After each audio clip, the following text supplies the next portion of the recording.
Hello and welcome back. This is part 2 of your same sum function. We'll see how sum works with errors in the range. So let's just quickly create a range. Let's say this is A and this is B column.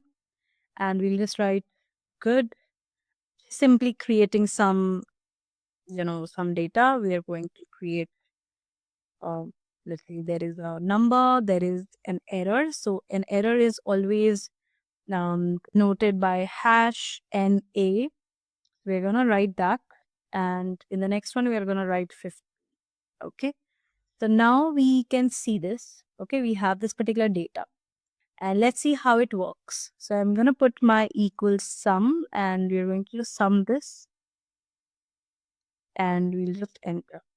It will show me NA, unlike, the blank spaces and the numbers and the text values because of the error. Okay, so any error in the range that you have given makes the entire sum error. Okay, there can be some fixes to this particular problem.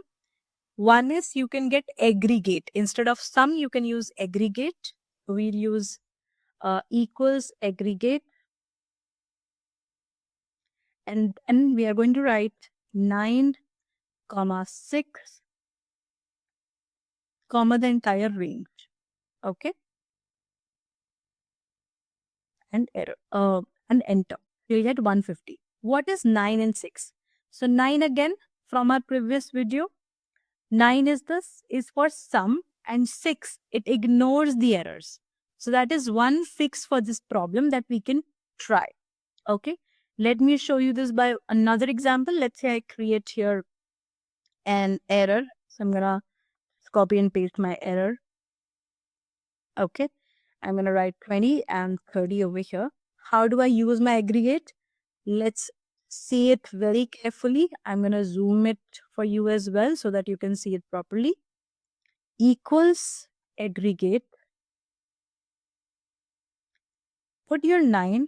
So here first is you'll put 9. 9 is for sum. Then you'll put your 6 to ignore the error. And then you simply select your range, whatever range you wanted to add, and enter, and that's how you will get your sum. There is another fix for this problem, but that is something that you'll understand a little later once you will learn some other functions. But for now, I can show you. So this is part 2. This is a bit detailed. Maybe if you learn your formatting and you learn some other functions, that time you might understand it better. But for those of you who are already at an intermediate level, you can still see it. Okay. So there's another fix, like I said, we can use equal sum, same function, but we can use error. Error, I'll simply use my brackets, use the select my entire value or the range that I want to get selected for, comma a 0, close my bracket, close my sum functions bracket and enter. Okay. Now, this doesn't work here because in MS 365 this rarely works. In older versions it might not work. So for just like me, I am using 2019 version, that's why it is not working properly. But for those of you who have the newer version, you can use it. For the purpose of this video, I'm using my 2019 version because most of you might be having the same. That is the only reason. Okay. So whenever data contains any kind of error, sum breaks and you can use aggregate. Aggregate will work no matter which version you are using. Or you can wrap the entire range around if error to treat zeros as zero, to treat any kind of errors as zero. So what will happen? If there is any error in that range, it will treat that error as a zero. Okay. So that is what this function basically means. So I hope this part is clear. Now, how do we sum across different sheets? Okay, so let's just do a quick work with different sheets. Let's say I want to have different sheets with similar type of data. Okay, for that, just remember that all the sheets that you have should follow a same template. Only then this will work. Okay. So you're going to create 3 sheets. Let's say Jan, Feb, and March. All right. So I have Jan, then I have Feb, third I have March. You can have a number all 12 months also, that's fine. And I'm going to put some value over here. So let's say on C4, for example, let's put some values, 400. And Feb C4, I'm going to put 800. And in March C4, so exactly same you have to follow, 700. Okay. Now, any of the sheet, wherever you want to do the total, you can simply do the total. But how? For this, you will have to select the sheet name. So, equals sum. What are my sheet names? Jan, Feb, and March. So, I need to select it like a range. So, I'll say Jan, March. That means Jan through March.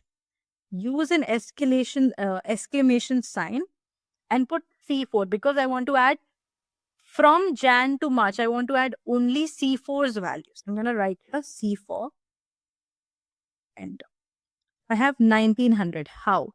400 plus 800 becomes 1200 plus 700 becomes 1900. So that's why I got this value.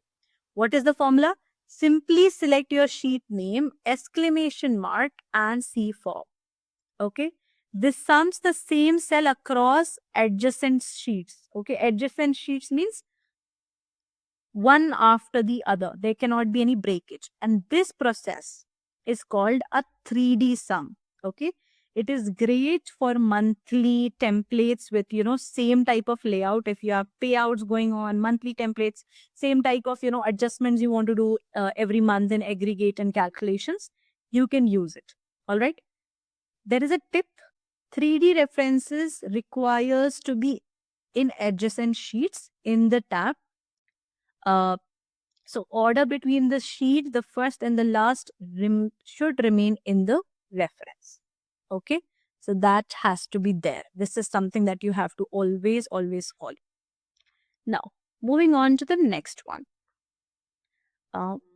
Let's just clear it all. And let's try and understand how do we sum time durations. Okay, let's say I have some tasks to be done and the hours spent.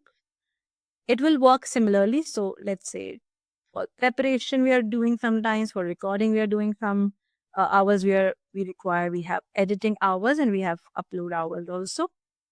Okay, let's start putting some numbers over here. So I use 1.5 hours to 0.45. Then you have 3 hours, 20 minutes, let's say, and you have 50 minutes.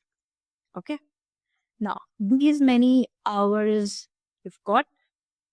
I think this makes sense. Now, I want to sum it, right? So, to sum it equals sum.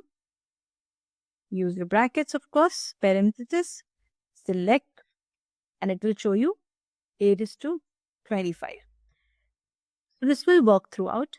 You can also do a quick fix if it exceeds 24 plus hours.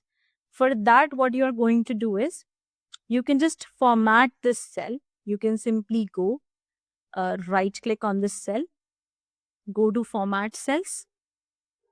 And from here, you can select the way in which you want it to be selected. We are in custom and we have already are having, hours and minutes. So you can do it accordingly. You can also select other ways of representing your data. So accordingly, it will work and your data can change. Formatting one, you will understand bit in a better format once you will do more into formatting and you learn more formatting parts. That's when you'll be learning it more. So I think this was it for sum. And I really hope that you've learned something new, because sum function, we only think that it is only for, adding the numbers and adding the ranges. No, there are multiple things that can be done like you saw right now. So this was all about the sum function. There is nothing more that you need to learn in this.